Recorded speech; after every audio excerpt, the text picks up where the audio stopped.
Assalamualaikum warahmatullahi wabarakatuh.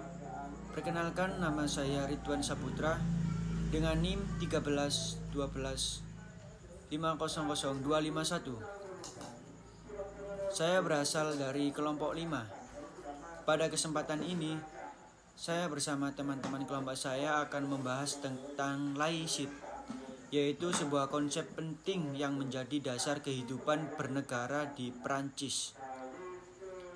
Secara sederhananya, laisit berarti sekularisme, yaitu pemisahan antara agama dan negara.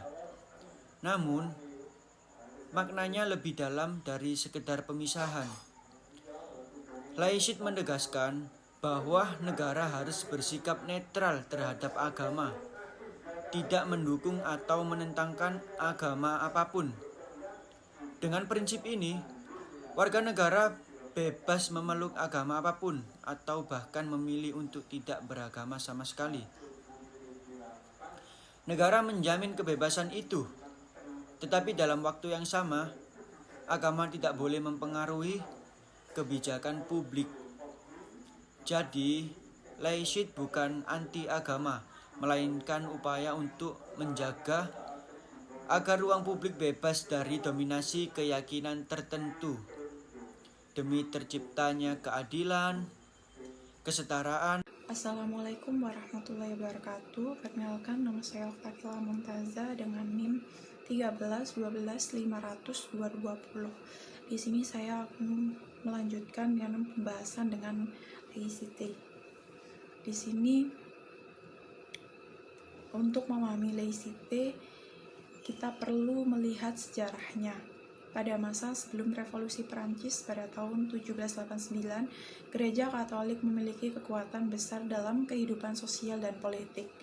Gereja bahkan ikut mengatur pendidikan, hukum, dan urusan pemerintahan. Setelah revolusi, rakyat menuntut kebebasan dari campur tangan agama dalam urusan negara.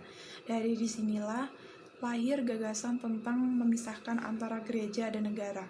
Perkembangan penting terjadi pada tahun 1905 ketika pemerintah Prancis mengesahkan Loide pada tahun 1905, yaitu Undang-Undang Pemisahan Gereja dan Negara. Undang-undang ini menegaskan dua hal utama. Yang pertama, negara tidak mengakui atau mendanai agama apapun. Yang kedua, setiap orang bebas beragama dengan sesuai keyakinannya masing-masing. Sejak saat itu, laicite menjadi fondasi Republik Prancis dan tercantum dalam konstitusi mereka hingga hari ini. Assalamualaikum warahmatullahi wabarakatuh. Saya Dafar Rahman Akbari dengan NIM 13 12 500 210 dari kelompok 5. Laisit didasarkan pada 3 prinsip utama. Yang pertama, kebebasan beragama dan berkeyakinan. Setiap individu bebas untuk memeluk atau tidak memeluk agama apapun tanpa adanya paksaan dari negara ataupun masyarakat. Yang kedua, netralitas negara.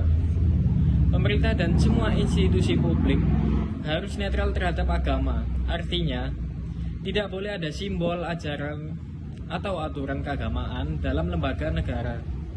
Yang ketiga, kesetaraan di hadapan hukum. Semua warga negara memiliki kedudukan yang sama di depan hukum tanpa membedakan agama, suku, ataupun kepercayaan. Prinsip-prinsip ini menciptakan ruang publik yang bebas dari dominasi keagamaan, namun tetap menjamin kebebasan pribadi setiap individu. Dengan kata lain, laisit berusaha menjaga keseimbangan antara kebebasan pribadi dan netralitas publik. Sekian, terima kasih. Assalamualaikum warahmatullahi wabarakatuh. Perkenalkan, nama saya Guril Renato Maurani dengan NIM 13 12 500 213. Menurut pendapat saya, kehidupan sehari-hari penerapan laisit sangat nyata, terutama di sekolah negeri, kantor pemerintah, dan institusi publik. Misalnya, sejak tahun 2004, pemerintah Prancis melarang penggunaan simbol keagamaan yang mencolok di sekolah negeri, seperti jilbab, salib besar, atau topi Yahudi. Tujuannya adalah agar sekolah menjadi ruang netral di mana semua siswa belajar tanpa tekanan keagamaan. Selain itu, di lembaga pemerintahan pegawai publik juga dilarang menunjukkan simbol keagamaan saat bekerja. Namun di ruang pribadi seperti rumah atau tempat ibadah, masyarakat bebas mengekspresikan keyakinan penerapan ini. Penerapan ini menunjukkan bagaimana laicite berfungsi menjaga netralitas ruang publik tanpa mengekang kebebasan pribadi. Sekian, terima kasih. Wassalamualaikum warahmatullahi wabarakatuh. Perkenalkan, nama saya Asrina Maulida, nomor NIM saya 13 12 500 221. Nah, saya akan melanjutkan. Meskipun dianggap sebagai simbol toleransi, laicite juga menghadapi banyak kontroversi. Sebagian pihak berpendapat bahwa aturan seperti larangan berjilbab di sekolah justru melanggar kebebasan beragama. Hal ini sering menimbulkan perdebatan antara pemerintah dan komunitas muslim di Perancis. Selain itu, muncul pertanyaan apakah laicite masih relevan di masyarakat yang semakin multikultural. Beberapa kasus ekstrim seperti serangan terhadap majalah Charlie Hebdo tahun 2015 memperlihatkan ketegangan antara kebebasan berekspresi dan penghormatan terhadap agama. Tantangan terbesar laicite saat ini adalah bagaimana menjaga keseimbangan antara melindungi kebebasan individu dan menjaga ketertiban serta kesetaraan di ruang publik. Bye-bye. Izin memperkenalkan diri, nama saya Bintang Brawijaya Putra Yusmita dengan NIM 13125002332. Saya akan melanjutkan penjelasan dari teman saya, yaitu penjelasan terkait laicite. Laicite bukan sekedar aturan hukum, melainkan cara pandang hidup bernegara. Konsep ini menegaskan pentingnya kebebasan, kesetaraan, dan persaudaraan. Tiga nilai utama Republik Prancis dalam konteks dunia global saat ini. Laicite menjadi inspirasi bagi banyak negara untuk membangun masyarakat yang toleran dan menghargai keberagaman. Namun, tetap harus disesuaikan dengan konteks budaya masing-masing negara. Kemudian, apakah cocok laicite diterapkan di negara Indonesia?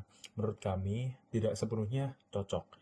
Mengapa? Karena Indonesia bukan negara sekuler, melainkan negara yang berketuhanan sesuai dengan Pancasila, sila pertama, ketuhanan yang Maha Esa. Jadi tidak bisa negara Indonesia menerapkan prinsip laicite. Kemudian juga kehidupan sosial masyarakat Indonesia juga berbasis pada nilai-nilai religius. Sekian penjelasan dari kelompok kami.